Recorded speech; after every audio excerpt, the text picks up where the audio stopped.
Ils ont ri quand elle a dit que sa fille savait faire de la chirurgie, jusqu'à ce que la jeune fille sauve le PDG en plein effondrement. Le poids des pièces dans la poche d'Hélène semblait plus lourd qu'il n'aurait dû. Elle les compta pour la 3e fois ce matin-là, en marchant dans la rue principale, tenant la petite main d'Émilie. 2,60 €. Assez pour un sandwich, peut-être 2 si elles avaient de la chance. « Maman, mon ventre gargouille », murmura Émilie, les yeux fixés sur le sol. Hélène serra la main de sa fille. « Je sais, mon amour, nous allons manger quelque chose tout de suite. » La brasserie chez Marcel se trouvait à l'angle le plus animé de la ville. À l'heure du déjeuner, elle était toujours bondée d'hommes d'affaires, d'étudiants et de familles qui pouvaient se permettre de manger dehors. Hélène hésita à l'entrée, observant à travers la vitre.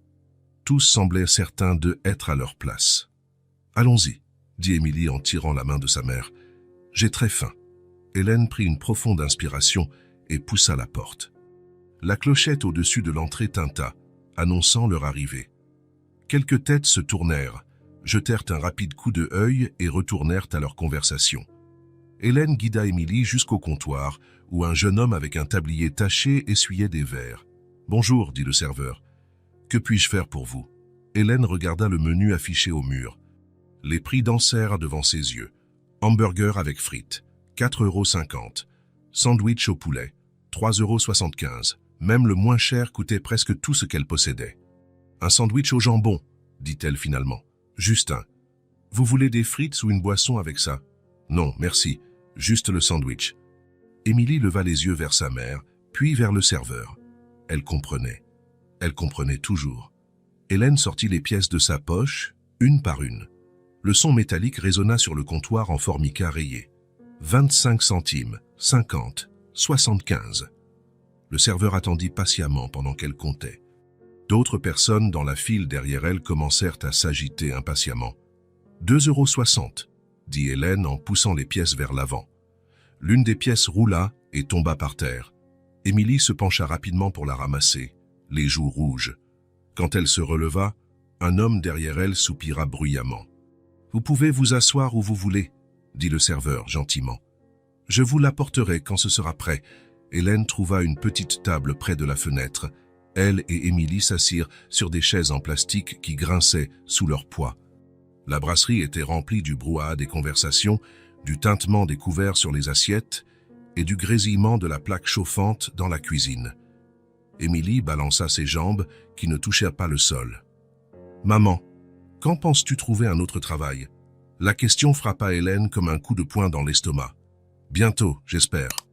J'ai quelques entretiens la semaine prochaine. » C'était un mensonge. Elle n'avait aucun entretien. Cela faisait 3 mois qu'elle cherchait du travail, depuis qu'elle avait été licenciée de la clinique où elle travaillait comme aide-soignante. Elle, économie était difficile, disait-on. Des coupes budgétaires, disait-on. Mais Hélène connaissait la vérité. À 42 ans, avec seulement un diplôme du lycée, elle n'était plus compétitive sur le marché. « Ça va aller », dit Émilie, comme si elle pouvait lire les pensées de sa mère. « On s'en sortira. » Hélène sourit. Mais C était un sourire triste. Émilie était bien trop mature pour ses 7 ans. Elle devait l'être. En attendant le sandwich, Hélène observa les autres clients.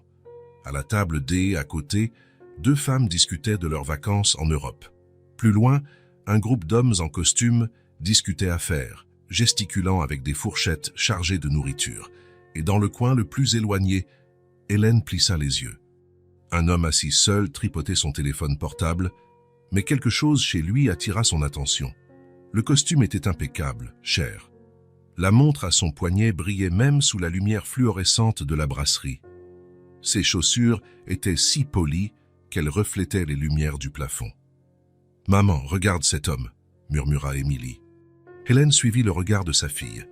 L'homme avait cessé de manipuler son téléphone. Sa respiration semblait étrange, forcée. Il porta une main à sa poitrine et fit une grimace. « Il doit avoir des brûlures d'estomac », dit Hélène. « Il a mangé trop vite. » Mais Émilie continua d'observer.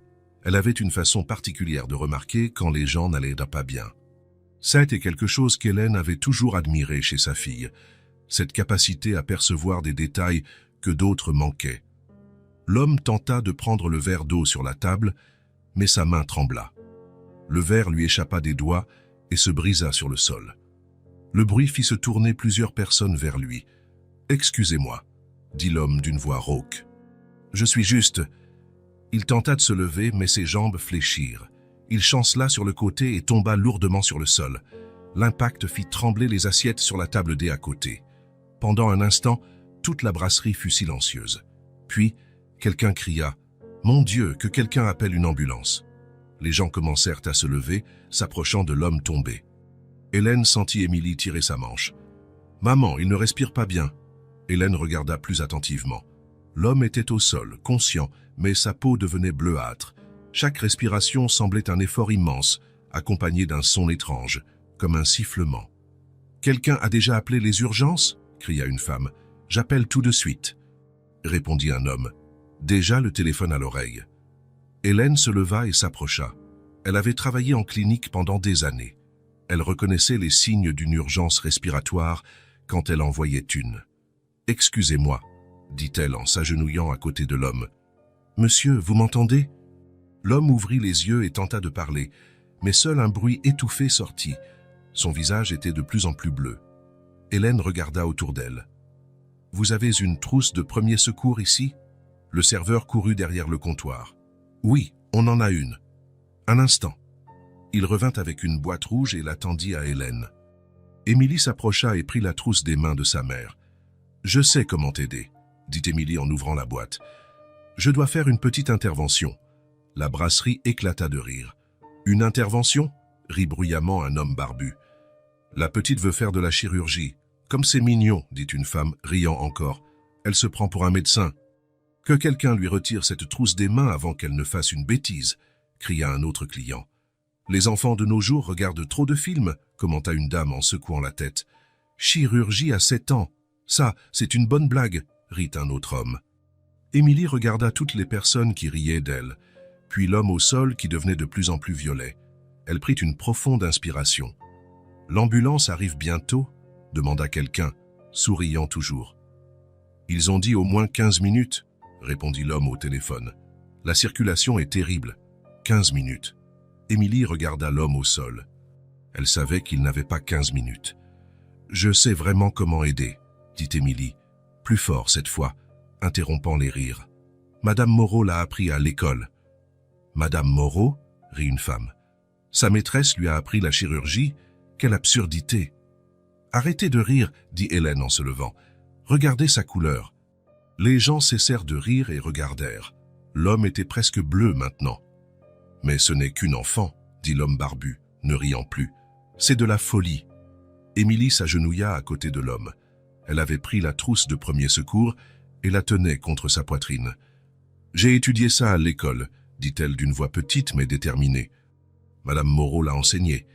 Les gens autour commencèrent à murmurer entre eux. Certains semblaient indignés, d'autres curieux. « C'est de la folie, » dit une femme. « On ne va pas laisser une enfant le toucher. Elle va tout empirer, » s'exclama une autre personne. Émilie prit une profonde inspiration. Ses mains cessèrent de trembler. Elle regarda toutes les personnes autour, puis l'homme au sol. « Je peux essayer, dit-elle. T'es plus fort cette fois. J'ai juste besoin d'une chance. » L'homme au sol réussit à ouvrir les yeux. Son regard rencontra celui de Émilie. Même avec difficulté, il réussit à murmurer « Tu sais ce que tu fais ?» Hélène posa la main sur l'épaule de sa fille. Elle ne savait pas d'où venait la confiance dans sa voix quand elle répondit « Elle sait ». Émilie ouvrit la trousse et examina le contenu. Elle se souvenait parfaitement du cours de Madame Moreau. La maîtresse avait utilisé un mannequin pour montrer où se trouvait la trachée. Elle avait expliqué les obstructions respiratoires. Elle avait même montré comment faire une petite incision d'urgence quand il n'y avait pas d'autre option. « Il ne peut pas respirer parce que l'air ne passe pas, » dit Émilie, plus pour elle-même que pour les autres. « Il y a quelque chose qui bloque. » Elle regarda le cou de l'homme, trouvant le point exact que la maîtresse avait montré. « Je vais devoir faire une petite incision dans la trachée, » annonça-t-elle. Ce qui s'ensuivit fut un chœur de protestation. « Tu es folle ? Que quelqu'un retienne cette fille. C'est une tentative d'homicide. Où sont ses parents ?» Hélène se leva et se plaça entre Émilie et les personnes qui tentèrent de s'approcher. « Regardez-le, » dit-elle en désignant l'homme au sol. « Vous pensez qu'il a 15 minutes ?» Les gens regardèrent. L'homme avait cessé de tenter de parler. Ses lèvres étaient complètement violettes maintenant. Émilie chercha dans la trousse, mais ne trouva pas ce dont elle avait besoin. « J'ai besoin d'un petit couteau, dit-elle, ou d'une lame très aiguisée. »« Un couteau ?» cria quelqu'un. Maintenant, elle a définitivement perdu la tête. Le serveur, qui avait observé en état de choc, courut vers la cuisine. Il revint avec un petit couteau d'office, propre et aiguisé. « C'est ce dont tu as besoin ?» demanda-t-il, hésitant. Émilie prit le couteau et l'examina. « Ça fera l'affaire. » Quelques personnes tentèrent de s'approcher pour l'en empêcher, mais Hélène ne bougea pas. « Laissez-la essayer, » dit-elle fermement. « Regardez sa couleur. Si vous ne faites rien maintenant, il va mourir ici même. » Émilie s'agenouilla à côté de l'homme et examina attentivement son cou. « Elle a besoin d'une incision dans la trachée, » dit-elle à voix haute. La brasserie éclata de rires nerveux et de commentaires ironiques. « Sérieusement, une intervention maintenant ?» rit un homme. « Quelle bêtise !» ricana une femme. « Une enfant qui veut jouer au docteur. »« Cette fille a regardé trop de films à la télévision » dit un autre en secouant la tête. Émilie ignora les rires et prit le petit couteau que le serveur avait apporté. L'instrument à la main, elle regarda directement toutes les personnes autour. « Je peux essayer » dit d'une voix ferme, en levant le couteau. « J'ai juste besoin d'une chance. » L'homme au sol, qui semblait jusque-là presque inconscient, ouvrit les yeux en voyant la petite fille avec le couteau.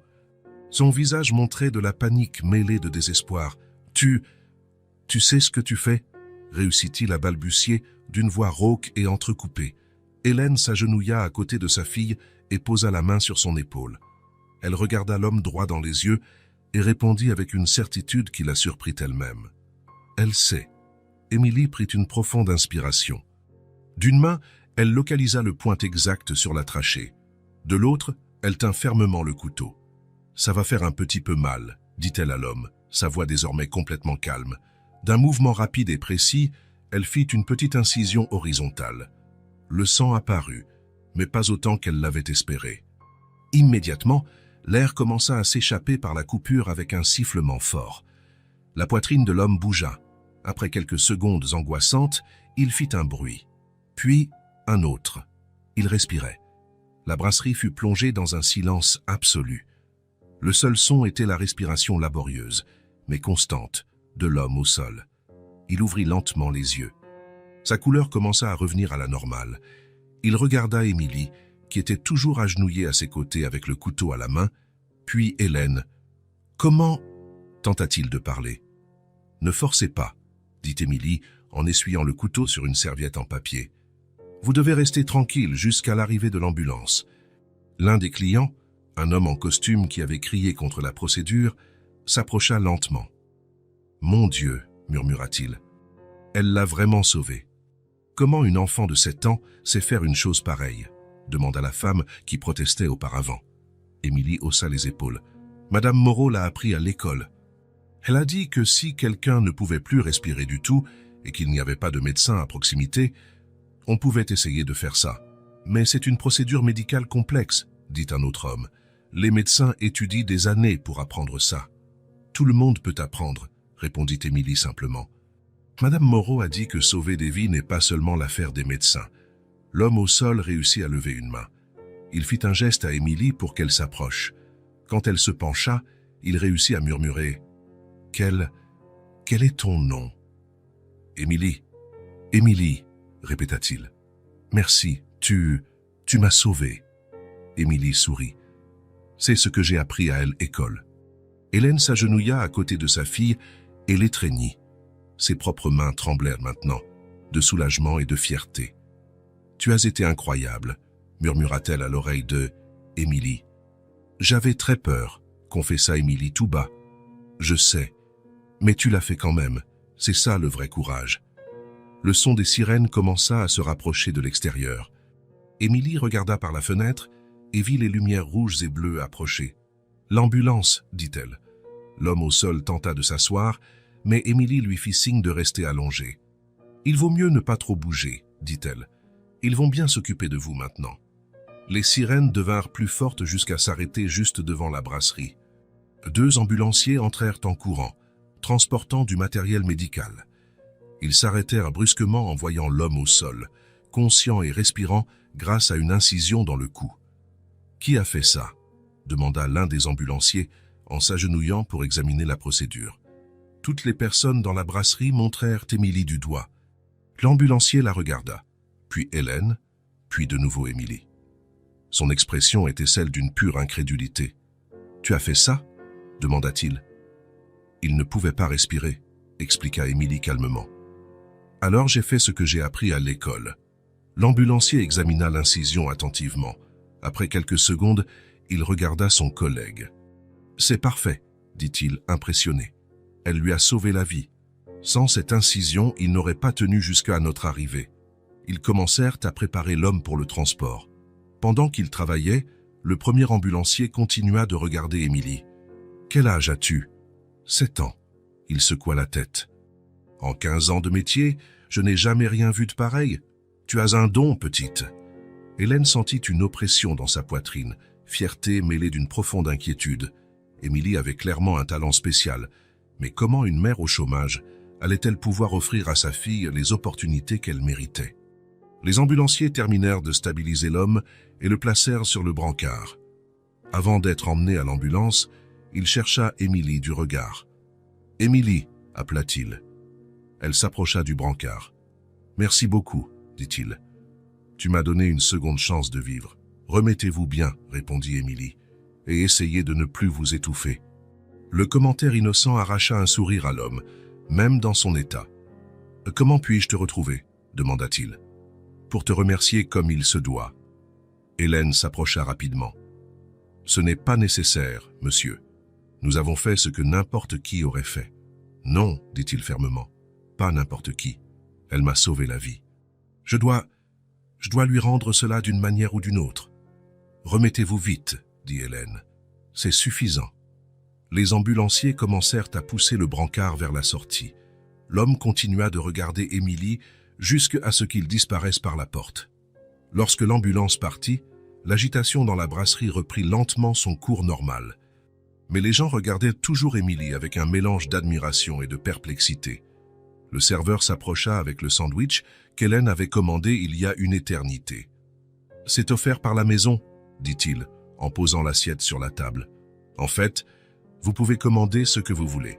Je ne vous ferai rien payer. » Hélène allait refuser, mais Émilie avait vraiment besoin de manger. « Merci, » dit-elle simplement. Elles se rasirent à table. Émilie mordit son sandwich avec avidité, comme si rien d'extraordinaire ne s'était passé. « Émilie, » dit Hélène, « tu as une idée de ce que tu viens de faire ?»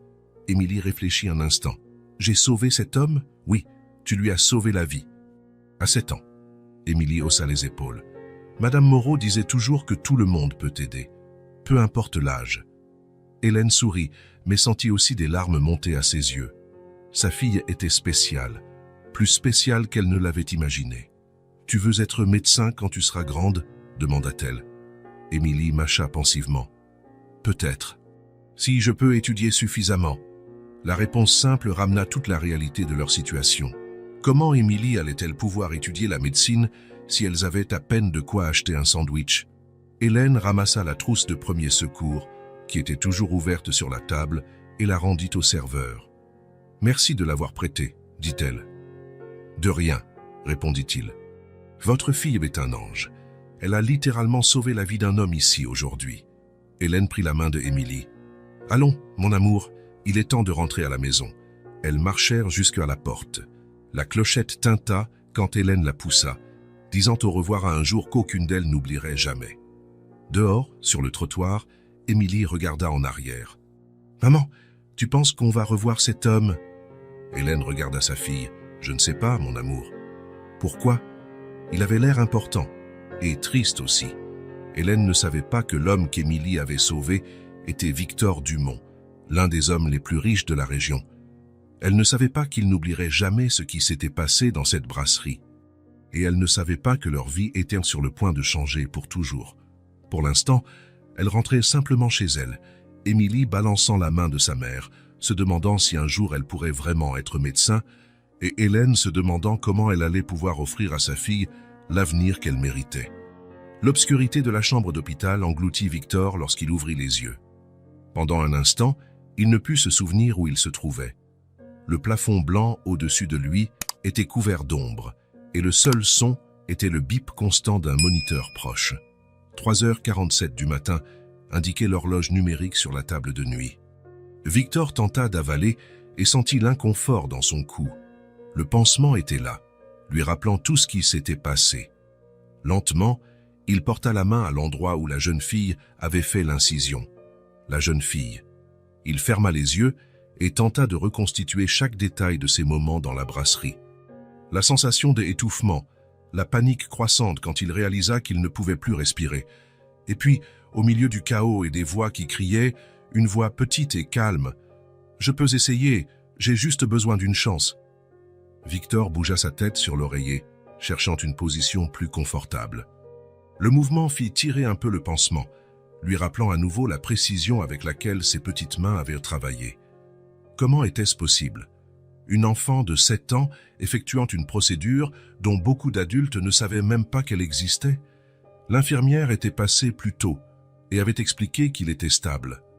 Le chirurgien viendrait le matin pour évaluer si la coupure pouvait être refermée ou s'il devait faire autre chose. Mais tous étaient d'accord sur une chose. Sans la petite doctoresse, comme l'infirmière avait appelé Émilie, il n'aurait pas survécu. Victor passa la main sur son visage. Il était fatigué, mais le sommeil ne venait pas. Chaque fois qu'il fermait les yeux, il revoyait cette scène. La petite fille agenouillée à ses côtés, complètement concentrée, ignorant tous les adultes qui criaient autour. Et la mère, Hélène. Il se souvint de la façon dont elle avait défendu sa fille, se plaçant entre Émilie et les gens qui tentaient de l'en empêcher. Il se souvint de la confiance dans sa voix quand elle avait dit « elle sait ». Mais ce qui le dérangeait le plus, était la façon dont elles avaient disparu. Quand l'ambulance était arrivée, quand les ambulanciers avaient confirmé que la procédure lui avait sauvé la vie, il les avait cherchées. Il voulait les remercier, il voulait savoir leur nom, il voulait comprendre comment cela était possible. Mais elles avaient disparu. Victor regarda par la fenêtre de la chambre. La ville était silencieuse en bas. Seules quelques lumières éparses sur les bâtiments. Quelque part dans cette obscurité, Émilie et Hélène dormaient, probablement chez elles, sans se douter de la façon dont elles avaient changé sa vie. Il avait bâti un empire, il était PDG. Il avait des entreprises dans 3 pays, employait des milliers de personnes, prenait des décisions qui brassaient des millions d'euros chaque jour. Mais rien de tout cela n'avait importé quand il était au sol dans cette brasserie, luttant pour respirer. Ce qui avait importé, était le courage d'une enfant de 7 ans. Victor tenta de se souvenir de la dernière fois que quelqu'un avait fait quelque chose pour lui sans rien attendre en retour. Il n'y parvint pas. Dans sa vie, tout avait un prix. Toute gentillesse venait avec un agenda caché. Toute faveur attendait une faveur en retour. Mais Émilie ne savait pas qui il était. Pour elle, il n'était qu'un homme qui avait besoin d'aide. Le pansement le démangeait un peu et Victor résista à l'envie de le toucher. Les médecins avaient été clairs. Il ne devait pas toucher la zone avant la prochaine évaluation. Il pensa à la précision de l'incision. Les ambulanciers avaient été impressionnés. Le médecin des urgences avait appelé d'autres collègues pour voir. Tous étaient d'accord pour dire que cela avait été fait exactement au bon endroit, à la bonne profondeur. « Où a-t-elle appris ça ?» avait demandé le docteur Girard, le chirurgien-chef. « À l'école », avait répondu Victor, encore un peu somnolent à cause des médicaments. La maîtresse l'a enseigné. Le docteur Girard avait secoué la tête, incrédule. En 40 ans de médecine, je n'ai jamais rien vu de pareil. Une enfant faisant une trachéotomie d'urgence et la faisant correctement. Victor se tourna sur le côté dans le lit, tentant de trouver une position qui ne gênerait pas son cou. La chambre était trop chaude, mais il ne voulait pas appeler l'infirmière. Il avait besoin de rester seul avec ses pensées. Il pensa aux vêtements des Émilie et Hélène, simples, un peu usés. La mère comptant des pièces pour acheter un sandwich. Elle n'avait clairement pas beaucoup d'argent. Et pourtant, quand il a eu besoin d'aide, elles n'ont pas hésité. Victor avait rencontré de nombreuses personnes au cours de sa vie, des hommes d'affaires, des politiciens, des célébrités. Tous voulaient quelque chose de lui, son influence, son argent, ses contacts. Mais cette petite fille et sa mère avait donné quelque chose de précieux sans rien demander en retour. Elle lui avait rendu sa vie. Le bip du moniteur continuait son rythme constant.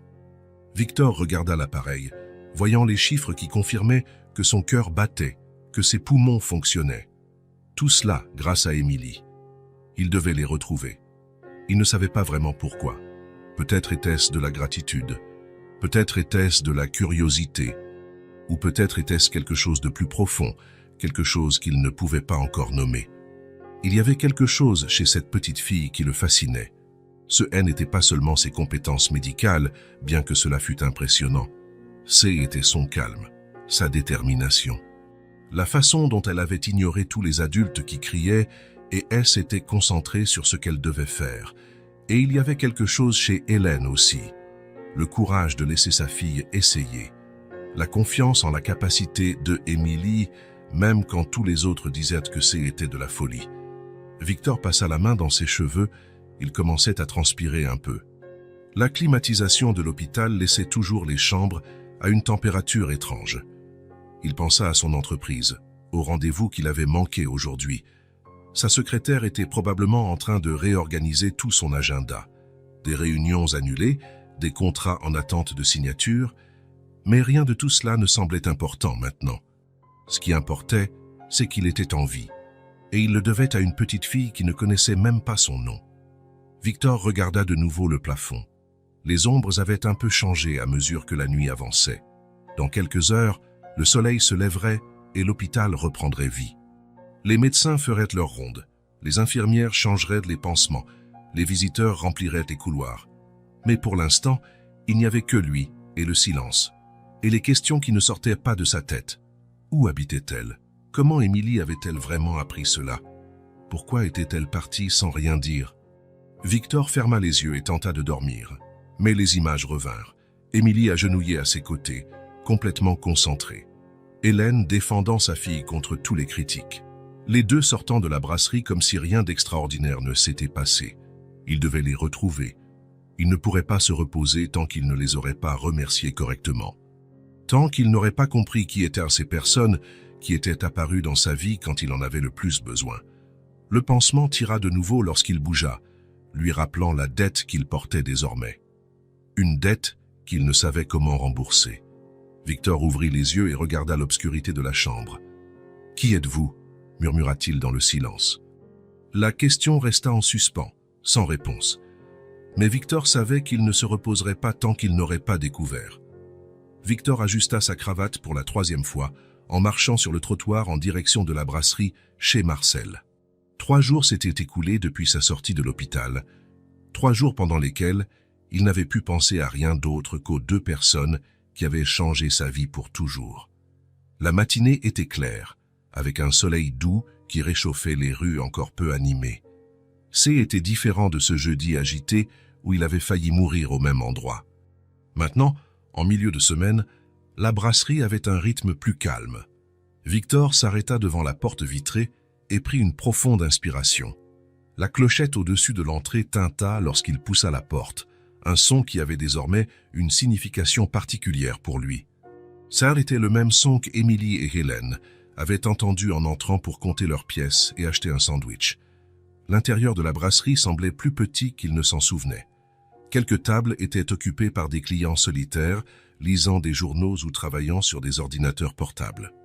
L'odeur de café et de bacon grillé emplit ses narines, ramenant des souvenirs de ces moments terribles où il luttait pour respirer. Victor regarda autour de lui, identifiant chaque endroit significatif. Là, dans le coin, se trouvait la table où il était assis quand tout avait commencé. Il se rappela qu'il était en train de manipuler son téléphone, de réviser des contrats, quand il avait ressenti la première oppression dans sa poitrine. Et là, près de la fenêtre, était là qu'Émilie et Hélène S. étaient assises, comptant soigneusement leurs pièces. Le même serveur que jeudi était derrière le comptoir, arrangeant des verres sur les étagères. Victor s'approcha lentement, essayant de contrôler l'anxiété qu'il ressentait. Ses mains transpiraient un peu. « Excusez-moi » dit-il en posant une main sur le comptoir en formica rayé. Le jeune homme se retourna et ses yeux écarquillèrent immédiatement. Il était jeune, probablement étudiant, avec des cheveux bruns ébouriffés et un sourire facile. « Je n'y crois pas !»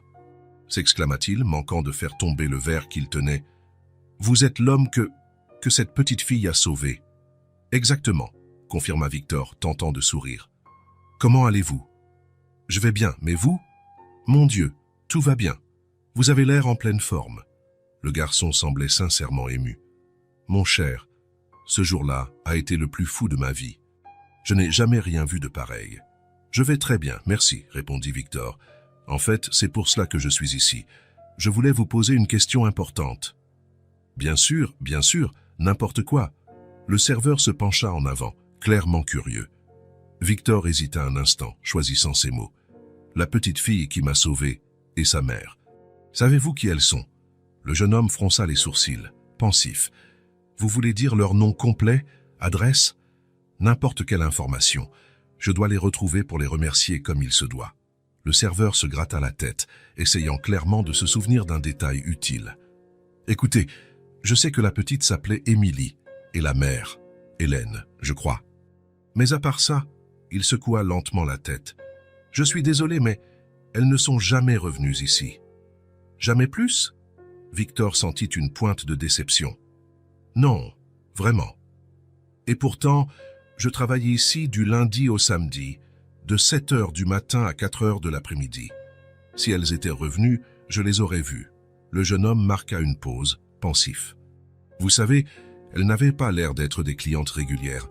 En fait, elles semblaient un peu, comment dire, nerveuses, comme si elles n'étaient pas habituées à manger dehors. » Victor se souvenait vivement de la scène, Hélène comptant les pièces une par une, Émilie attendant patiemment, l'hésitation avant de ne commander qu'un seul sandwich. Les signes étaient tous là, mais il avait été trop occupé par ses propres problèmes pour les remarquer. Elles ont dit quelque chose qui pourrait donner un indice sur l'endroit où elles habitaient, où la petite étudiait. Le serveur se mordit la lèvre, se concentrant. « Laissez-moi réfléchir, elles sont restées là à cette petite table près de la fenêtre. » Elle parlait doucement. La petite, Émilie, elle était très calme. Elle n'a parlé que quand... Eh bien, quand elle vous a sauvé. Et elles n'ont rien mentionné sur l'école, le quartier, rien. Pas que j'ai entendu. Mais, pour être honnête, Gigi était un peu occupé ce jour-là. Était l'heure de pointe, vous savez.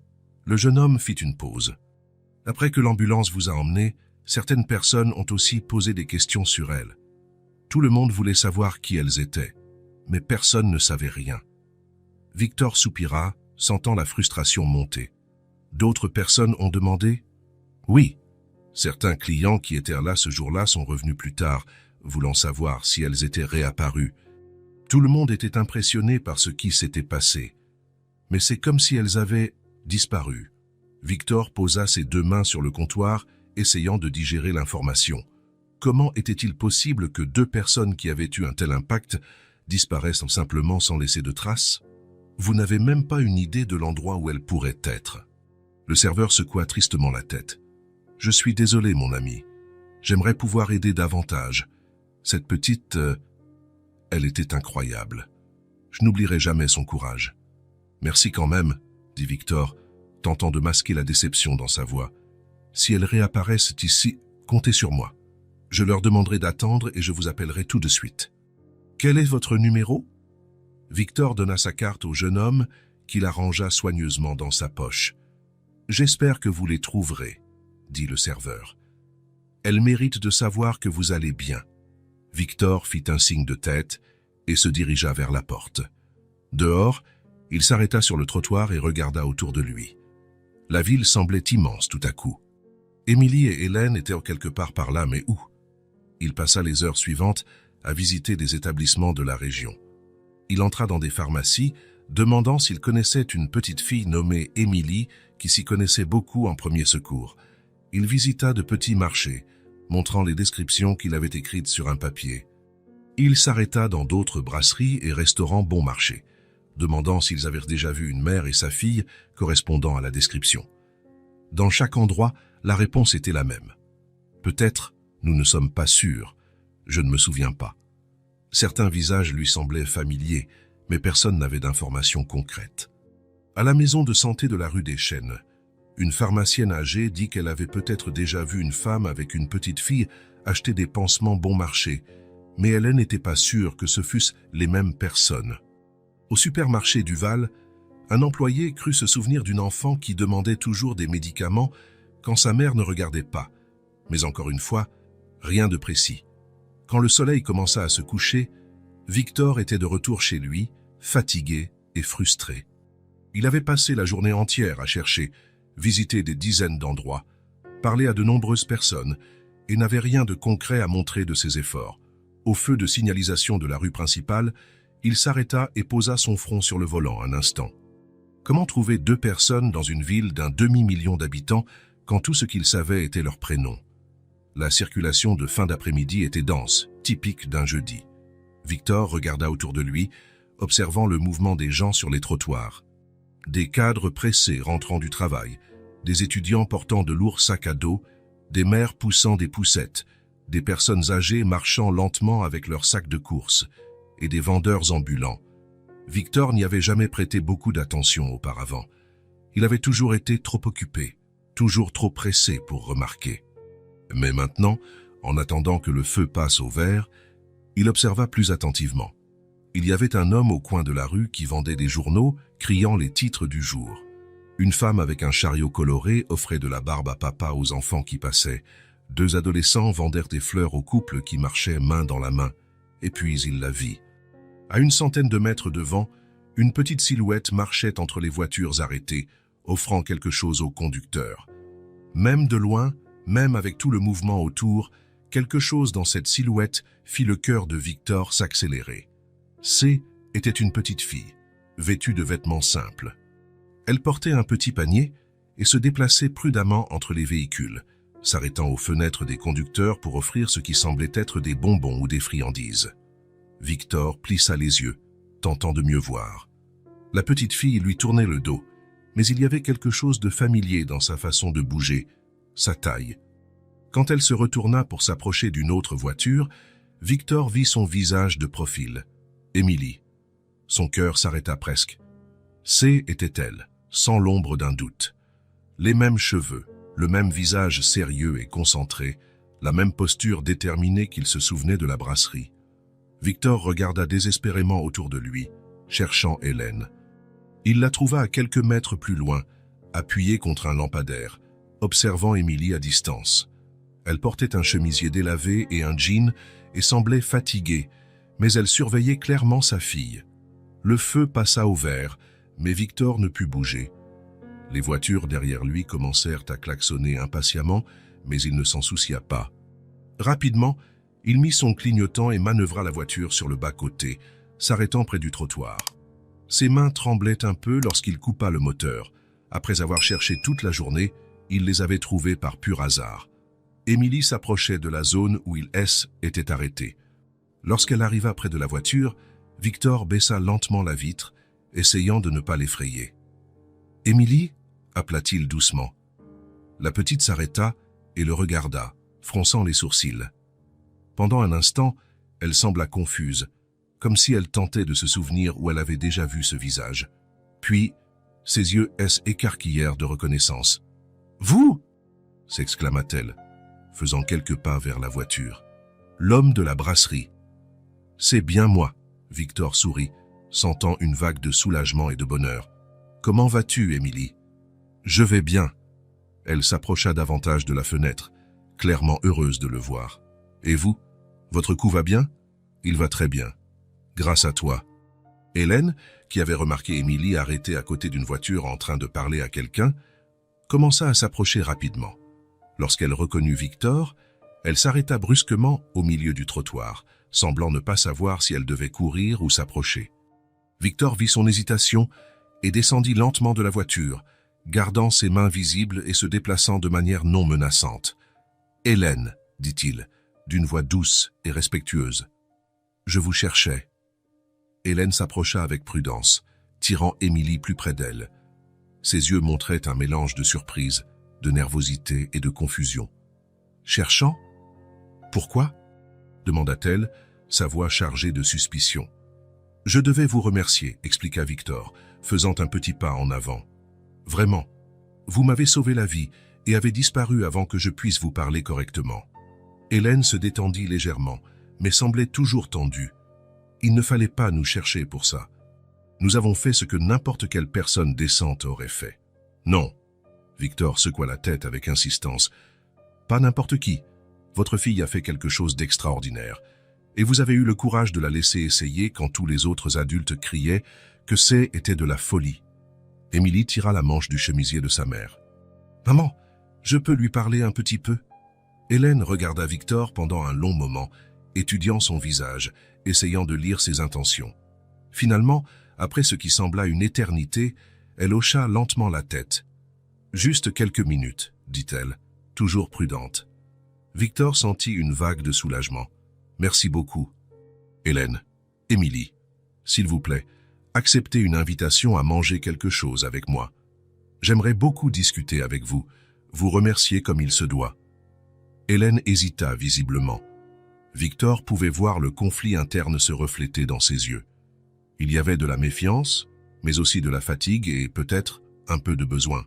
« Nous ne voulons pas être un dérangement, » dit-elle finalement. « Ce ne serait pas un dérangement du tout. Au contraire, ce serait un honneur pour moi. » Hélène regarda Émilie, qui était clairement curieuse et intéressée à parler davantage avec l'homme qu'elles avaient aidé. Après une longue pause, elle acquiesça d'un discret signe de tête. « D'accord. Mais ce doit être quelque part de simple. » « Bien sûr. Connaissez-vous le diner du Pont-Neuf? C'est juste à côté, à 2 pâtés de maison. » Hélène fit signe qu'elle connaissait l'endroit. Victor se proposa de les y emmener en voiture, mais Hélène préféra y aller à pied. Ils convinrent de se retrouver au restaurant dans 15 minutes.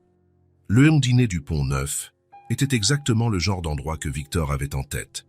Simple, accueillant, sans prétention.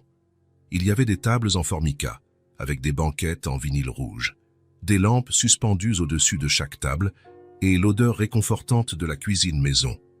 Victor arriva le premier et choisit une table au fond, loin de la fenêtre, où ils pourraient converser en privé. Quand Hélène et Émilie entrèrent, il leur fit signe de le rejoindre. « Vous pouvez vous asseoir où vous vous sentez le plus à l'aise, » dit-il en indiquant la table. Hélène et Émilie s'assirent de l'autre côté, encore un peu méfiantes mais clairement intéressées. « Vous pouvez commander ce que vous voulez, » dit Victor en leur tendant les menus. « S'il vous plaît, ne vous souciez pas du prix. » Émilie ouvrit le menu avec des yeux brillants, clairement impressionnée par les options. « Maman, regarde, ils ont des milkshakes au chocolat et à la fraise. » Hélène sourit doucement, la première fois que Victor la voyait faire cela. « Tu peux choisir ce que tu veux, mon amour. » Ils passèrent leur commande. Émilie choisit un hamburger avec des frites et un milkshake au chocolat. Hélène commanda une soupe et un café, et Victor ne prit qu'un café, prétextant ne pas avoir très faim. Pendant quelques instants, ils restèrent silencieux, chacun digérant l'étrangeté de la situation. « Comment va votre cou ?» demanda Émilie, rompant le silence avec sa curiosité naturelle. Victor toucha légèrement l'endroit où l'incision avait été faite. « Il guérit très bien. Les médecins ont dit qu'il ne restera qu'une petite cicatrice, et ça ne fait pas mal du tout. »« Tant mieux, » Émilie sourit soulagée. « J'avais peur de vous avoir fait mal. »« Tu m'as sauvée, Émilie. » Tout inconfort en valait la peine. Hélène regardait ses propres mains, clairement mal à l'aise avec toute la situation. « Nous ne nous attendions vraiment pas à vous revoir, » dit-elle tout bas. « Pourquoi pas ?» Hélène haussa les épaules, évitant toujours le contact visuel. « Les gens comme vous, les gens importants, ne se souviennent généralement pas de gens comme nous une fois le problème passé. » Victor fronça les sourcils. « Comment savez-vous que je suis important ?»« Ce n'est pas difficile à remarquer, » répondit Hélène simplement. « Votre montre, vos vêtements, votre voiture, la façon dont vous parlez. On apprend à reconnaître ces choses. » Victor regarda son propre poignet, la montre chère qu'il portait sans y penser, les vêtements qui pour lui n'étaient que normaux, mais qui pour Hélène et Émilie représentaient un monde complètement différent. « Cela ne change rien, dit-il fermement. Vous m'avez sauvé, c'est ce qui compte. » Le serveur apporta les boissons et la nourriture. Émilie attaqua son hamburger avec enthousiasme, clairement très affamée. Hélène sirota lentement sa soupe, toujours tendue. Victor les observa toutes les deux pendant quelques instants, remarquant des détails qu'il avait manqués à la brasserie. Les vêtements d'Émilie étaient propres mais usés. Les chaussures d'Hélène étaient usées au niveau des semelles. Toutes deux semblaient trop minces. « Puis-je poser une question ?» dit Victor prudemment. « Vous avez des difficultés ?» Hélène se raidit immédiatement. « Pourquoi voulez-vous savoir ? Je vous ai vu vendre des bonbons dans la rue. Et à la brasserie. Vous comptiez les pièces très soigneusement. » Hélène baissa les yeux et Victor réalisa qu'il avait touché une blessure ouverte. « Excusez-moi, » dit-il rapidement. « Je ne voulais pas être indiscret. J'y étais juste inquiet. » Hélène resta silencieuse pendant un long moment, luttant clairement avec une décision interne. Émilie avait cessé de manger et regardait sa mère avec inquiétude. Finalement, Hélène soupira profondément et commença à parler, regardant toujours la table. « J'avais un bon travail, » dit-elle, d'une voix basse et chargée de tristesse. « Qui payait bien. Ma fille étudiait dans une école privée. Elle avait tout ce dont un enfant a besoin. Mais quand l'entreprise a décidé de réduire les coûts, quand ils n'ont plus eu besoin de moi, ils m'ont licencié. » Victor attendit patiemment, ne voulant pas l'interrompre.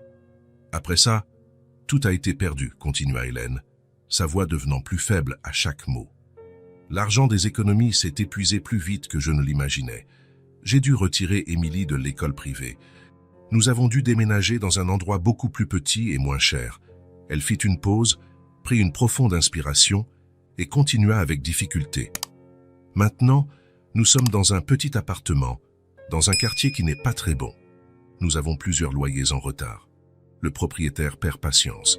Si je ne peux pas payer bientôt, il nous mettra à la porte. » Le silence qui s'ensuivit fut lourd et inconfortable. Émilie avait complètement lâché son hamburger et regardait tristement sa mère. Victor eut l'impression d'avoir reçu un coup de poing dans l'estomac. « Hélène, » commença-t-il, mais elle l'interrompit. « Je ne vous raconte pas cela pour apitoyer, » dit-elle rapidement, levant les yeux pour rencontrer les siens.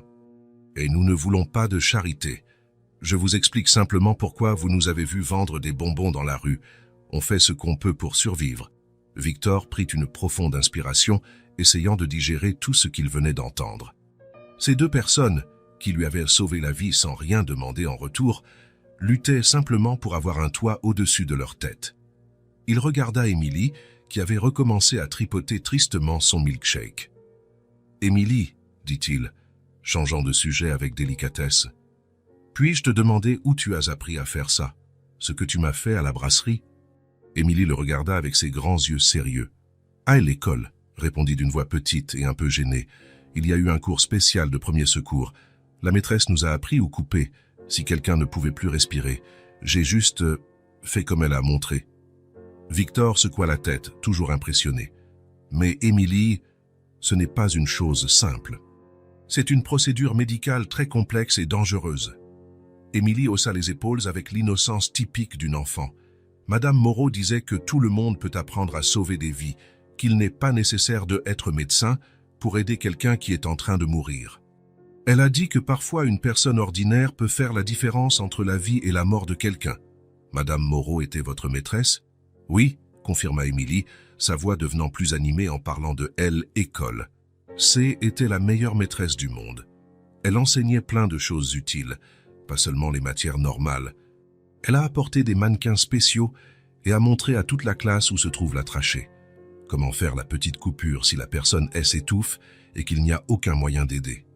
Victor regarda Hélène. Dans quelle école étudiait-elle ? À elle, école primaire de la Rivière, répondit Hélène, sa voix chargée de nostalgie et de tristesse. C était une excellente école. Émilie y apprenait beaucoup, avait des cours supplémentaires, participait à des activités spéciales. Était ? Hélène acquiesça, tentant de masquer la douleur dans sa voix. J'ai dû l'en retirer quand j'ai perdu mon emploi. Je ne pouvais plus payer les frais de scolarité. Maintenant, elle n'étudie pas. La dernière phrase était presque un murmure, chargé de honte et de tristesse. Victor sentit son cœur se serrer douloureusement. Émilie avait appris à sauver des vies dans une école dont elle avait été forcée de partir pour des problèmes financiers. Et maintenant, à 7 ans, elle était déscolarisée, vendant des bonbons dans la rue pour aider sa mère à payer le loyer. Le silence qui s'ensuivit fut plein de respect, d'émotion et d'une détermination croissante de la part de Victor. Il regarda Émilie, qui avait recommencé à boire son milkshake comme si la conversation était parfaitement normale. Puis Hélène, qui luttait pour cacher sa honte et son désespoir. Victor sourit, mais c'était un sourire ému, chargé d'admiration, de gratitude et d'une détermination qui grandissait à chaque seconde. Le silence était empreint de respect. Victor sourit, ému. Victor se réveilla avant que le réveil ne sonne. L'horloge numérique sur la table de chevet affichait 5h43 du matin, mais il était déjà complètement éveillé depuis au moins 1 heure. Il avait passé toute la nuit à penser à la conversation au dîner du Pont-Neuf, aux mots d'Hélène résonnant constamment dans son esprit. Plusieurs loyers en retard, si je ne peux pas payer bientôt, ils nous mettront à la porte. L'image d'Émilie vendant des bonbons dans la rue pour aider sa mère ne quittait pas ses pensées. Une enfant de 7 ans, qui devrait être à l'école à apprendre et à jouer, était dans les rues, essayant de gagner quelques sous pour éviter qu'elle et sa mère ne se retrouvent sans abri. À 8 heures précises, Victor était déjà en voiture dans les rues de la ville, en direction de l'adresse qu'Hélène avait discrètement mentionnée la veille au soir. Elle n'avait pas donné l'adresse directement, mais pendant la conversation, elle avait laissé échapper qu'elles habitaient près de la boulangerie de Monsieur Jean, rue des Lilas, dans ces vieux immeubles en briques rouges.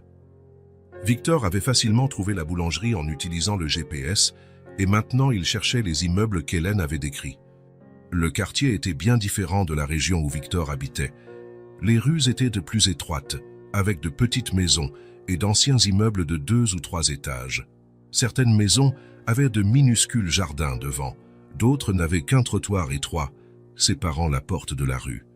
Les rues commençaient à s'animer avec des gens qui allaient travailler, des enfants qui couraient à l'école avec leurs sacs à dos et de petits commerçants qui ouvraient leurs magasins et rangeaient leurs marchandises dans les vitrines.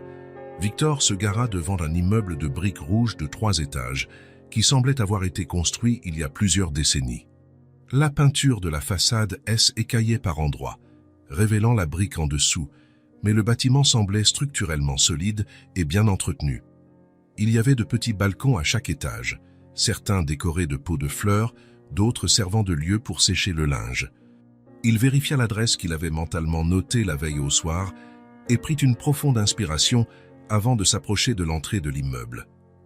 Il y avait une rangée de sonnettes à côté de la porte principale, chacune avec un petit papier identifiant l'appartement. Victor trouva appart 2B et appuya sur le bouton. Quelques secondes plus tard, il entendit le son de pas descendant un escalier en bois. La porte s'ouvrit lentement et Hélène apparut, vêtue d'une simple robe de chambre bleu clair et les cheveux encore ébouriffés par le sommeil. Ses yeux écarquillèrent en le voyant debout à l'entrée de l'immeuble. « Victor, dit-elle, clairement surprise et un peu confuse. « Qu'est-ce que vous faites ici? Comment avez-vous… » « Bonjour, Hélène. Désolé de me présenter si tôt, mais je devais vous parler de quelque chose d'important. » Hélène regarda nerveusement autour d'elle, comme si elle était préoccupée que les voisins voient un homme clairement bien habillé et aisé à la porte de l'immeuble où elle habitait. « Est-ce qu'il s'est passé quelque chose? Vous allez bien? »« Je vais bien, oui. Mais puis-je monter? Ce que j'ai à vous dire est vraiment important. » Hélène hésita un instant, clairement partagée entre le laisser entrer et préserver son intimité. Finalement, elle acquiesça avec réticence. « Bien sûr, excusez le désordre à l'étage. Je n'attendais pas de visite. » Ils montèrent un escalier en bois étroit qui grinçait sous leur poids à chaque pas. La rampe était un peu lâche par endroits et Victor remarqua que la peinture des murs du couloir était délavée et nécessitait une nouvelle couche. Le couloir du 2e étage avait un tapis usé à motifs floraux et quelques portes en bois avec des numéros peints à la main. Hélène s'arrêta devant la porte marquée 2BO en chiffres noirs écaillés et l'ouvrit avec une clé qu'elle sortit de la poche de sa robe de chambre. L'appartement était petit, mais organisé. Victor put tout voir d'un coup d'œil. Un salon avec un vieux canapé propre, une petite télévision sur une table en bois, une cuisine américaine séparée par un comptoir bas et 2 portes qui menaient probablement à la chambre et à la salle de bain. Mais ce qui attira le plus son attention, ce furent les cartons empilés contre les murs du salon. « Excusez tout ce désordre, » dit Hélène nerveusement, retirant des vêtements pliés d'une chaise pour que Victor puisse s'asseoir. « On est en train d'organiser des choses. » Victor regarda autour de lui plus attentivement, observant les cartons avec soin. Il ne semblait pas être déballé après un déménagement récent. Au contraire, Ils avaient l'air d'être préparés pour un déménagement futur. Certains étaient ouverts et à moitié pleins. D'autres étaient déjà fermés et empilés, comme s'ils étaient prêts à être transportés. « Maman ?» appela une voix familière depuis la cuisine. Émilie apparut derrière le comptoir, vêtue d'un pyjama rose à motif de licorne et tenant un bol de céréales avec du lait. Quand elle vit Victor, son visage s'illumina complètement. « Victor !» s'exclama-t-elle, laissant tomber le bol sur le comptoir et courant pour l'embrasser. « Vous êtes venu nous voir, quelle bonne surprise !»« Ouais, je suis venu. » Il sourit en serrant la petite fille dans ses bras. « Comment vas-tu, Émilie? Tu as bien dormi ?»« J'ai dormi. Et j'ai rêvé que vous nous appreniez à conduire une voiture. » Émilie rit. « Vous prenez le petit déjeuner avec nous ?» Hélène s'approcha rapidement, tentant clairement de contrôler la situation. « Émilie, finis d'abord tes céréales. Victor est probablement occupé et doit aller travailler. »« En fait, dit Victor calmement, regardant directement Hélène, je suis venu ici pour une raison très spécifique. » Hélène se tendit immédiatement, ses mains se serrant nerveusement. « Quelle raison ?» Victor regarda une fois de plus les cartons empilés, puis de nouveau Hélène. Son expression était sérieuse mais douce. « Vous déménagez ?» Hélène baissa les yeux et resta silencieuse pendant quelques secondes avant de répondre. « Nous allons devoir partir d'ici. »« Quand ?» Le propriétaire a donné un ultimatum, jusqu'à vendredi de cette semaine. Si je ne paie pas tout ce que je dois d'ici là, il nous expulsera. Victor sentit une oppression dans sa poitrine. « Combien de temps avez-vous pour trouver un autre endroit ?»« Nous n'avons pas le temps, dit Hélène tout bas. Et même si nous l'avions, je n'ai pas d'argent pour une caution ailleurs. Si nous partons d'ici, je ne sais pas où nous irons. Combien devez-vous de loyer ?» Hélène secoua fermement la tête. « Victor, s'il vous plaît. Vous avez déjà été trop gentil avec nous hier soir. Je ne veux pas que vous vous inquiétiez de nos problèmes. Ce n'est pas votre responsabilité. »« Hélène, dit Victor avec plus de fermeté. Combien devez-vous » Elle resta silencieuse pendant un long moment, visiblement réticente à révéler l'information. Émilie avait cessé de manger et observait la conversation avec attention, percevant la tension dans l'air. « 3 mois de loyer en retard, murmura Hélène finalement, comme si l'admettre était douloureux. 1200 € au total. Victor hocha la tête comme si c'était une somme parfaitement raisonnable, bien qu'il sût très bien que pour Hélène, cette somme représentait une montagne impossible à escalader, surtout sans emploi. « Je vais régler les loyers et m'assurer que vous ayez une sécurité, dit-il, avec tout le calme du monde. » Le silence qui s'ensuivit fut total et lourd. Hélène le fixa comme s'il venait de parler une langue complètement étrangère. « Qu'est-ce que vous avez dit ? » ?»« J'ai dit que j'allais payer votre dette de loyer et que j'allais m'assurer que vous n'ayez pas à vous en soucier pendant un bon moment. » Hélène se leva de la chaise si brusquement qu'elle faillit la renverser. « Non, absolument pas. Vous ne pouvez pas faire une chose pareille. Si, je peux, et je vais le faire. Nous ne voulons pas de charité, dit Hélène, sa voix montant un peu et montrant du désespoir mêlé d'orgueil blessé. J'ai déjà été très clair hier soir. Nous ne voulons pas que vous vous sentiez obligé de nous aider à cause de ce qui s'est passé. » Émilie lâcha sa cuillère dans le bol avec un bruit métallique et courut prendre la main de sa mère avec ses 2 petites mains. « Maman, dit-elle doucement, regardant Hélène avec ses grands yeux sérieux. Il veut nous aider. Pourquoi c'est mauvais ? » « Émilie, tu ne comprends pas comment ces choses fonctionnent, dit Hélène, tentant de contrôler l'émotion dans sa voix. Nous ne pouvons pas simplement accepter ce genre d'aide de quelqu'un. Pourquoi pas ? Demanda Émilie, avec la logique simple et directe que seule une enfant possède. Hélène regarda sa fille, puis Victor, menant clairement une intense bataille interne. Parce que quand tu acceptes de l'aide financière de quelqu'un, tu deviens redevable envers cette personne. Et nous n'avons aucun moyen de rembourser ça. Nous ne voulons pas être endettés envers qui que ce soit. Victor se leva de la chaise et s'approcha des deux, se déplaçant lentement pour ne pas paraître intimidant. « Hélène, vous et Émilie m'avez sauvé la vie. Vous m'avez littéralement donné une seconde chance de continuer à vivre.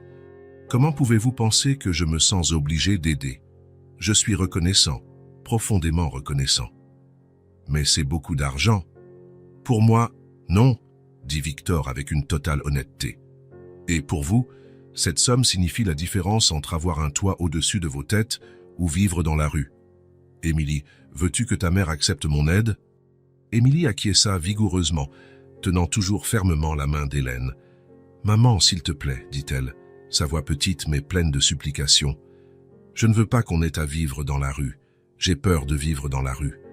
Hélène regarda le visage suppliant de sa fille, les grands yeux pleins d'inquiétude, et Victor vit le moment exact où toute sa résistance et son orgueil s'effondrèrent. « D'accord, dit-elle tout bas, sa voix presque un murmure.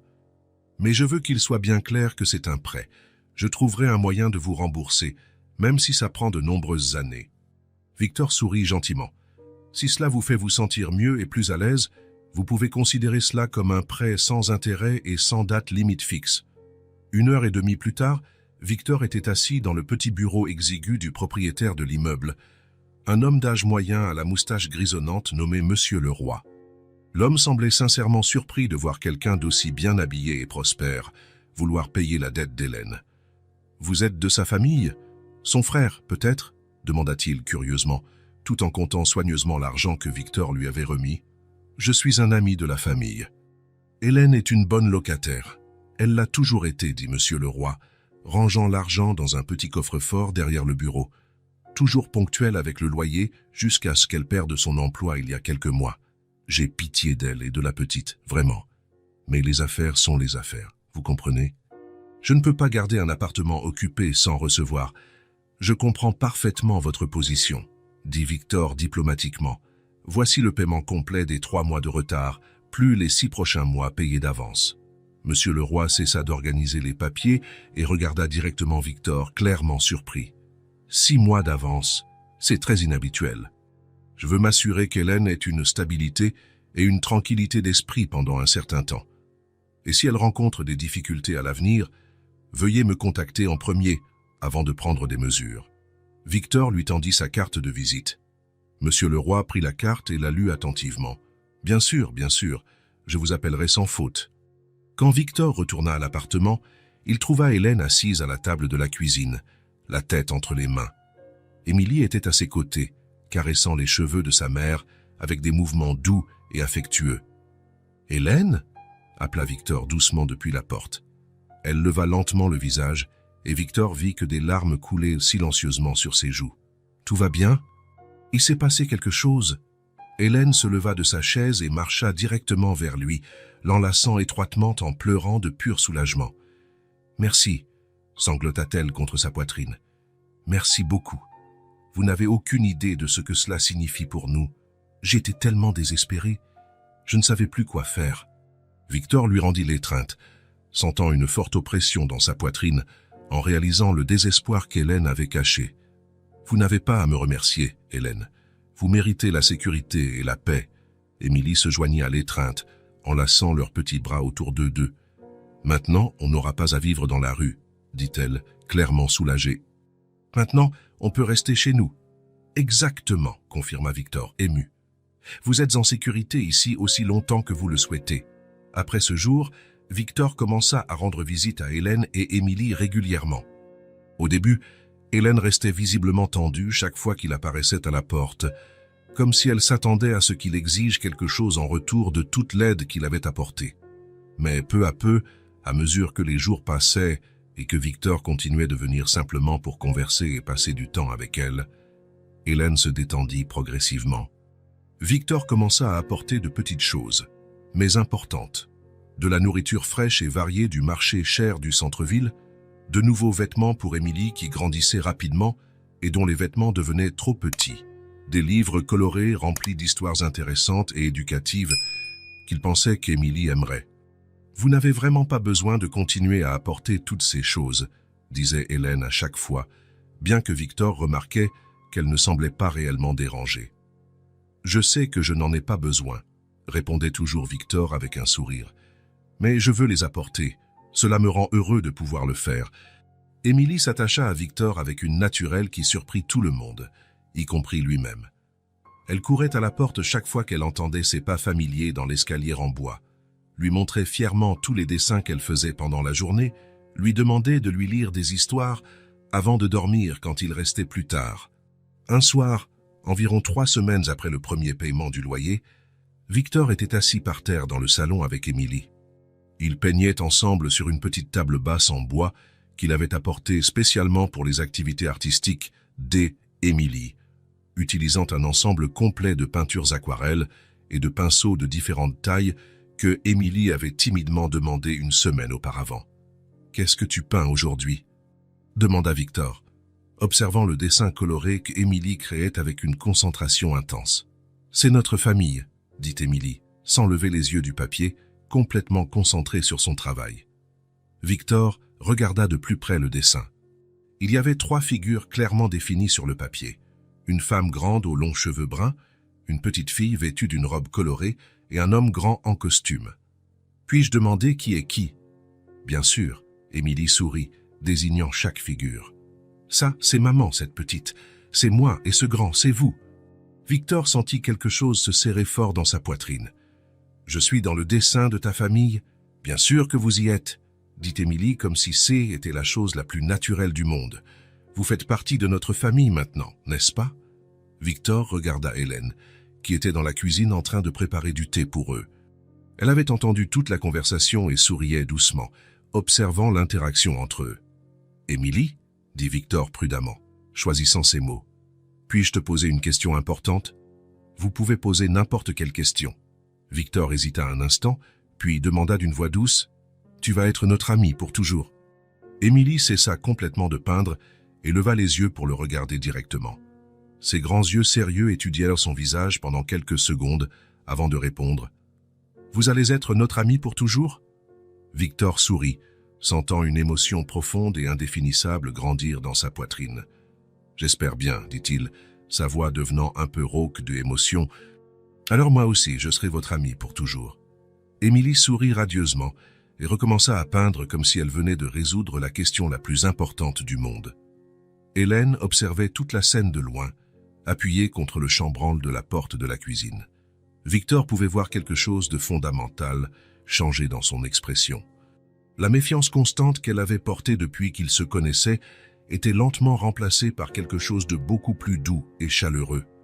Pour la première fois depuis longtemps, Hélène semblait réellement se détendre et baisser ses défenses. Peut-être était-il vraiment possible de faire confiance à nouveau. Peut-être que toutes les personnes ne voulaient pas quelque chose en retour de leur gentillesse. Peut-être que Victor se souciait vraiment d'elle, sans arrière-pensée ni agenda caché. Et sans qu'aucun d'eux ne le sache encore, dans quelques jours, ils découvriraient que le lien entre eux était beaucoup plus profond et significatif que quiconque n'aurait jamais pu l'imaginer. C'était un dimanche après-midi silencieux. Le soleil entrait par la fenêtre du salon, créant des rayons dorés sur le sol de l'appartement. Victor était assis sur le canapé, lisant un livre à Émilie, qui se blottissait à ses côtés, la tête appuyée sur son bras. Hélène était dans la cuisine, mais le mouvement avait cessé depuis quelques minutes. Victor la regarda et la vit debout devant une petite étagère, tenant quelque chose dans ses mains. Elle semblait lutter avec une décision interne importante. « Hélène » appela-t-il doucement. « Tout va bien. » Hélène soupira profondément et se tourna vers eux. Dans ses mains, elle tenait une vieille photographie au bord jauni par le temps. « Je n'ai jamais tout raconté, dit-elle, sa voix chargée d'une émotion que Victor ne parvenait pas à identifier complètement. Émilie leva la tête du livre, curieuse. Victor ferma le livre et prêta toute son attention à Hélène. « Que veux-tu dire ?» Hélène s'approcha lentement d'eux, la photographie tremblant légèrement dans ses mains. « Sur mon ancien travail. Sur la façon dont j'ai vraiment perdu mon emploi. » Elle hésita un instant. « Sur la personne dont je m'occupais avant que tout ne tourne mal. » Victor sentit quelque chose se serrer dans sa poitrine. Hélène semblait sur le point de révéler quelque chose de très important et douloureux. « Vous n'avez pas besoin de raconter si vous ne voulez pas, » dit-il gentiment. « Ça, je dois, » répondit Hélène, s'asseyant sur le fauteuil en face du canapé. « Surtout à vous, je pense que vous avez le droit de savoir. » Elle tendit la photographie à Victor, les mains tremblant visiblement. « Je n'ai jamais raconté toute l'histoire. Il est peut-être temps pour vous de découvrir la vérité. » Victor prit la photographie avec précaution. Ça était une vieille photo, clairement prise il y a quelques années. La qualité n'était pas la meilleure, mais les personnes sur l'image étaient très nettes. Sur la photographie, Hélène était à côté d'un vieil homme. Elle semblait plus jeune, le visage moins marqué par la fatigue, souriant sincèrement. L'homme à ses côtés était grand, même assis, avec des cheveux blancs bien soignés et des yeux doux derrière des lunettes dorées. Émilie, visiblement plus jeune, peut-être âgée de 4 ou 5 ans, était assise confortablement sur ses genoux, souriant à l'appareil photo avec une joie enfantine. Victor regarda la photo de plus près, étudiant attentivement le visage du vieil homme. Il y avait quelque chose de familier dans ses traits, quelque chose qui faisait le cœur de Victor s'accélérer sans qu'il ne comprenne pourquoi. Les yeux, la forme du visage, même la façon de sourire. Soudain, la réalisation le frappa comme un éclair. Victor écarquilla les yeux et porta sa main libre à sa bouche, clairement bouleversé. « C'est mon grand-père », murmura-t-il, sa voix presque inaudible. Hélène acquiesça lentement, les larmes commençant à monter à ses yeux. « Je me suis occupée de lui pendant des années, » dit-elle, la voix étranglée. « Jusqu'à la fin, jusqu'au dernier jour de sa vie. » Le silence qui s'ensuivit fut lourd et chargé d'émotions. Victor continua de regarder la photographie comme s'il ne pouvait pas croire ce qu'il voyait. Émilie, qui ne comprenait pas complètement ce qui se passait, regardait entre les deux adultes avec une curiosité croissante. « Comment est-ce possible ?» Victor réussit finalement à dire. « J'y étais son infirmière privée. Je me suis occupé de votre grand-père pendant les 3 dernières années de sa vie. Tous les jours, du matin au soir. » Victor baissa la tête et Hélène put voir des larmes commencer à couler sur son visage. « J'aurais dû être là, dit-il, la voix brisée par l'émotion et la culpabilité. J'aurais dû m'occuper de lui moi-même. Ça, c'était ma responsabilité. » Hélène se leva du fauteuil et s'approcha de lui, touchant son bras avec délicatesse. « Victor, vous ne pouviez pas savoir. Vous étiez occupé avec votre vie, avec vos affaires. Il comprenait cela. » « Ce n'est pas une excuse. » Victor l'interrompit, regardant toujours la photo. « C'était mon grand-père, la seule famille que j'avais vraiment, et je l'ai abandonné. »« Vous ne l'avez pas abandonné, » dit Hélène fermement. « Il parlait de vous constamment, toujours. Il avait une photo de vous sur sa table de chevet. » Victor leva les yeux vers elle, surpris. « Il a gardé une photo de moi. Il l'a gardée avec beaucoup d'affection. Ça a été une photo de vous, enfant. Souriant, portant un uniforme de rugby. Il la regardait tous les jours. » Victor sentit sa poitrine se serrer encore plus. « Et que disait-il de moi ? Il disait que vous aviez un bon cœur, même si le monde des affaires faisait parfois oublier cela aux gens. Il disait que vous étiez comme son père, que parfois vous vous perdiez dans le travail, mais qu'au fond vous étiez une bonne personne. Comment est-il mort ? » demanda Victor tout bas, comme s'il avait peur de la réponse. « Paisiblement, » répondit Hélène avec gentillesse. « Chez lui, dans son lit. J était là à ses côtés. Il n'a pas souffert. Il s'est simplement endormi et ne s'est plus jamais réveillé. » Émilie s'approcha de Victor et prit sa main libre. « Ne sois pas triste, » dit-elle avec sa douceur naturelle. « Papy Charles ne souffrait plus. » Victor regarda Émilie avec surprise. « Tu te souviens de lui ? » ?»« Oui, je me souviens. Il était très gentil.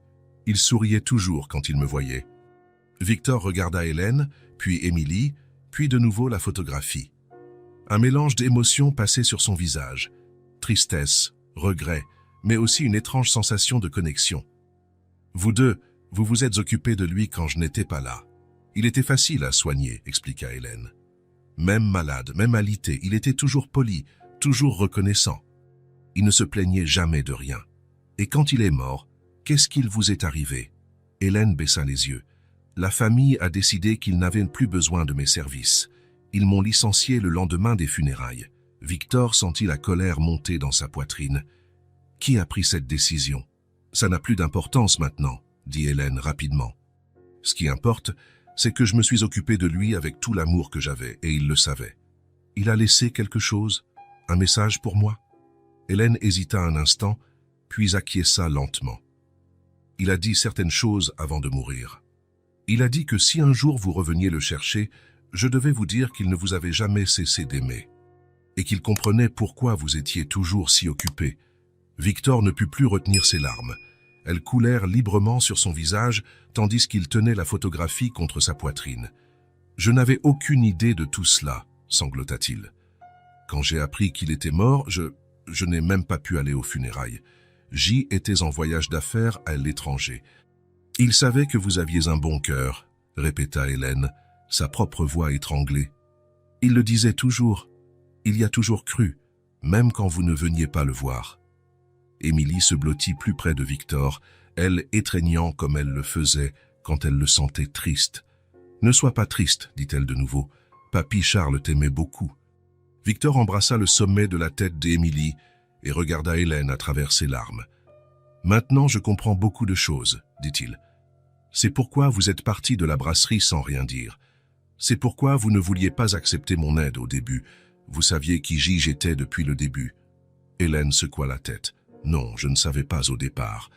J'ai seulement réalisé plus tard, quand vous avez commencé à nous rendre visite régulièrement. Quelque chose en vous me rappelait lui, mais je n'étais pas sûr. Ce n'est que lorsque vous avez souri d'une manière spécifique, exactement comme votre grand-père avait l'habitude de sourire, que j'ai su avec certitude. Et vous n'avez rien dit pendant tout ce temps? Comment aurais-je pu dire? Que dirais-je? Votre grand-père était mort, vous étiez vivant, et vous vous êtes perdus l'un de l'autre à cause de la vie. » Victor serra la main d'Hélène avec force. « Merci, dit-il sincèrement, de vous être occupé de lui quand je n'étais pas là, de lui avoir donné de l'amour et de l'affection quand j'ai failli en tant que petit-fils. Il était facile à aimer. » Hélène sourit à travers ses larmes. « Tout comme vous l'êtes. » Victor regarda de nouveau la photographie, voyant sa famille d'une manière complètement nouvelle. Ce N n'était pas seulement Hélène et Émilie qu'il avait rencontrées par hasard dans cette brasserie. Ça était un lien qui existait déjà, une famille que son grand-père avait aidé à former dans les dernières années de sa vie. Maintenant, je sais pourquoi j'ai ressenti un lien si fort avec vous deux dès le premier instant. Peut-être que votre grand-père a orchestré notre rencontre d'une manière ou d'une autre. Peut-être bien. Victor ferma les yeux un instant, sentant comme si toutes les pièces d'un puzzle complexe se mettaient enfin en place. Quand il les rouvrit, il regarda Hélène et Émilie avec une gratitude profonde et renouvelée. « Merci de m'avoir ramené à la maison, à ma famille. » Hélène sourit, et pour la première fois depuis qu'ils se connaissaient, il n'y avait plus de secret ni d'hésitation entre eux. « Bienvenue à la famille, Victor. » L'automne était arrivé avec ses feuilles dorées éparpillées dans les rues de la ville. Les arbres de la rue des Lilas étaient peints de tons orange et rouge, créant un tapis coloré sur les trottoirs. Quelques mois s'étaient écoulés depuis la révélation sur le grand-père de Victor, 3 mois d'une proximité qui se renforçait chaque jour. La routine S était établie naturellement. Victor rendait régulièrement visite à Hélène et Émilie, dînait avec elles au moins 3 fois par semaine, et était progressivement devenu un élément essentiel de leur vie quotidienne. Ce vendredi matin frais, Victor monta les marches familières de l'immeuble en briques rouges, portant un porte-document en cuir marron. Ses pas étaient décidés, mais son cœur battait de nervosité et d'attente. Il avait passé des semaines à planifier ce moment. Le couloir du 2e étage était silencieux. Victor s'arrêta devant la porte 2B et prit une profonde inspiration avant de frapper. Hélène ouvrit la porte avec le sourire chaleureux qu'il connaissait bien, portant un tablier floral sur un chemisier simple. « Victor !» cria Émilie depuis le salon, lâchant ses crayons de couleur et courant pour l'embrasser. « Vous avez apporté quelque chose de spécial aujourd'hui? Vous avez un air différent. »« Oui, j'ai apporté quelque chose. » Victor sourit en serrant la petite fille dans ses bras. Quelque chose de très spécial cette fois. Hélène remarqua élégant porte-document dans ses mains et l'expression sérieuse sur son visage. « Qu'est-ce que c'est ?» demanda-t-elle en fermant la porte. « C'est exactement pourquoi je suis venue, » dit Victor en entrant dans le salon. « Émilie, tu peux t'asseoir à côté de ta mère? Je dois vous parler à toutes les deux de quelque chose d'important. » Émilie obéit, sa curiosité aiguisée par le sérieux du ton de Victor. Hélène s'assit à côté de sa fille, clairement nerveuse. « Est-ce qu'il s'est passé quelque chose ?» demanda Hélène, ses mains se serrant nerveusement. « Vous allez bien ?» Victor s'assit dans le fauteuil et posa le porte-document sur la table basse. Pendant un instant, il se contenta de regarder les 2 personnes qui étaient devenues fondamentales dans sa vie. « Au cours de ces dernières semaines, j'ai constamment pensé à vous deux, » commença-t-il, choisissant chaque mot avec soin. À Émilie vendant des bonbons dans la rue, à elle étant déscolarisée depuis si longtemps, à la façon dont une enfant aussi intelligente devrait avoir toutes les opportunités du monde. Il fit une pause, puis continua. Je pense à Madame Moreau, au cours de premiers secours, à la façon dont vous avez appris quelque chose qui m'a sauvé la vie. Et je me demande combien d'autres choses incroyables vous pourriez apprendre si vous en aviez la chance. Hélène bougea inconfortablement. Victor, nous en avons déjà parlé plusieurs fois. Vous n'avez pas besoin de vous sentir responsable de... Laissez-moi finir, s'il vous plaît, dit-il gentiment, mais fermement. J'ai besoin que vous me écoutiez jusqu'au bout. Victor ouvrit le porte-document et en sortit des documents méticuleusement organisés. Émilie, dit-il, regardant directement la petite fille, je voulais m'assurer que tu n'aies plus jamais besoin de vendre des bonbons dans la rue pour aider ta mère. Hélène se raidit, se préparant à protester, mais Victor continua. Je voulais m'assurer que tu puisses être juste une petite fille de 7 ans, étudiant, jouant, apprenant de nouvelles choses sans te soucier de l'argent. Il tendit les documents à Hélène, qui les reçut avec des mains tremblantes. Ce sont les papiers d'inscription à l'Académie de la Rivière, dit Victor, observant l'expression d'Hélène. La même école où Émilie étudiait avant, où elle avait Madame Moreau. Hélène regarda les documents avec incrédulité, ses mains tremblantes en lisant. Cela dit que les frais de scolarité sont payés, murmura-t-elle. Pour combien de temps? Jusqu'à ce qu'elle termine le lycée, répondit Victor calmement. Je veux qu'elle ait tout ce qu'elle mérite. Une éducation de qualité, du matériel scolaire, des uniformes, des activités extrascolaires. Tout. Le silence fut absolu. Émilie regardait entre sa mère et Victor, essayant de comprendre l'ampleur de ce qui se passait. Hélène tenait les papiers contre sa poitrine, des larmes montant à ses yeux. « Vous, réussit-elle à murmurer, vous n'aviez pas besoin de faire ça. C'est bien plus que nous n'aurions jamais pu accepter. » « Je sais que je n'en avais pas besoin, » répondit Victor, sa voix devenant émue. « Mais je devais rendre l'appareil. Je devais faire quelque chose pour ce que vous avez fait pour moi et pour l'affection que vous avez donnée à mon grand-père. Et je veux que vous ne vous sentiez jamais seul. » Émilie, qui avait enfin compris qu'elle retournerait à l'école, sauta du canapé et courut vers Victor, l'embrassant fort. « Ça veut dire que je vais revoir Madame Moreau ?» demanda-t-elle, le regardant avec des yeux brillants. « Je vais apprendre de nouvelles choses tous les jours ?» « Ça signifie exactement ça. » Victor sourit, lui rendant, elle, étreinte. « Tu auras des cours de maths, de sciences, d'art. Tu joueras avec d'autres enfants pendant la récréation. Et vous continuerez à être notre ami ?» demanda Émilie, le regardant dans les yeux avec sérieux. Victor sentit son cœur se serrer. « Toujours, Émilie. Pour toujours. »« Vous promettez vraiment ? Vous promettez que vous ne nous oublierez pas ? Vous êtes notre ami pour toujours ? » « Pour toujours. Je le promets de tout mon cœur. » Hélène s'approcha et se joignit à l'étreinte, pleurant de soulagement et de gratitude. « Merci, » dit-elle entre deux sanglots. « Merci beaucoup de rendre l'avenir à ma fille. »« Merci de me rendre une famille, » répondit Victor, ému. « De me montrer ce qui compte vraiment. » Les semaines suivantes, Victor ne s'arrêta pas là. Observant à quel point Hélène était compétente et affectueuse, il commença à passer des coups de fil à des connaissances en ville. Un matin de septembre, il apparut à l'appartement avec une autre enveloppe. « Hélène, je dois te parler d'une opportunité de travail. » Hélène, qui préparait du café, se retourna surprise. « Travail ? Quel genre ? » « Asseyez-vous ici, » dit Victor en désignant la table. « Je veux vous parler d'une famille que je connais depuis des années. » Hélène s'assit, attentive. « Ce sont les Dufour. Le docteur Jean Dufour est cardiologue. Et Sophie Dufour est avocate. Ils ont 2 jeunes enfants et cherchent une aide-soignante expérimentée. Quelqu'un qui pourrait aider avec les enfants et prendre soin de la grand-mère âgée qui vit avec eux. Hélène se pencha en avant, intéressée. Quel genre de soins? Elle a besoin d'aide avec les médicaments, de physiothérapie légère, de suivi médical et surtout de compagnie. Exactement les soins que vous donniez à mon grand-père. C'est à temps plein. Oui, avec un excellent salaire et des avantages. Comme Émilie va étudier ici près, vous pourriez travailler pendant la journée et rentrer chez vous tous les soirs. Le meilleur des 2 mondes. Hélène resta pensive. « Pourquoi continuez-vous de faire ça pour nous ?» Victor sourit. « Parce que vous êtes ma famille maintenant, Hélène. Et les familles d'eau prennent soin les unes des autres. » L'entretien eut lieu la semaine suivante et se déroula parfaitement. Les Dufour furent impressionnés par l'expérience d'Hélène et sa gentillesse sincère. Elle fut embauchée le même jour, avec un salaire plus élevé que n'importe quel emploi précédent. Un mois plus tard, un matin d'octobre clair, Victor était aux côtés d'Hélène sur le trottoir devant l'Académie de la Rivière. Émilie portait un nouvel uniforme, jupe bleu marine, chemisier blanc, chaussures cirées et sac à dos. Hélène avait passé la matinée à préparer Émilie, s'assurant que chaque détail était parfait. 16 était le premier jour de retour à l'école, et Hélène voulait que tout soit spécial.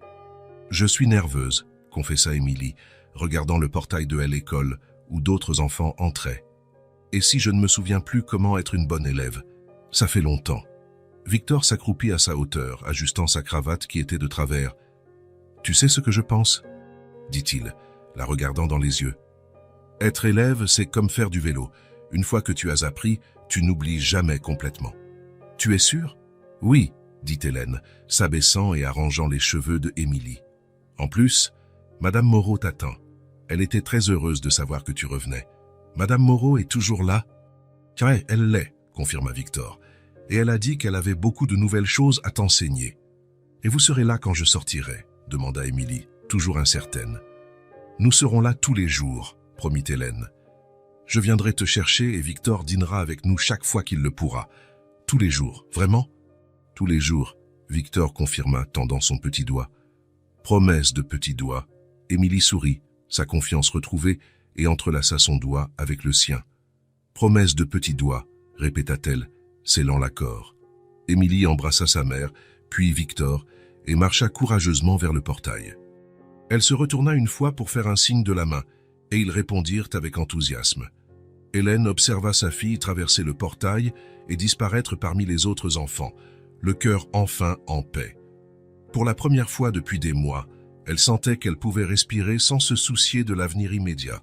« Elle va bien aller, » dit Victor doucement, touchant l'épaule d'Hélène. « Oui, elle va bien. » Hélène acquiesça, des larmes de bonheur dans les yeux.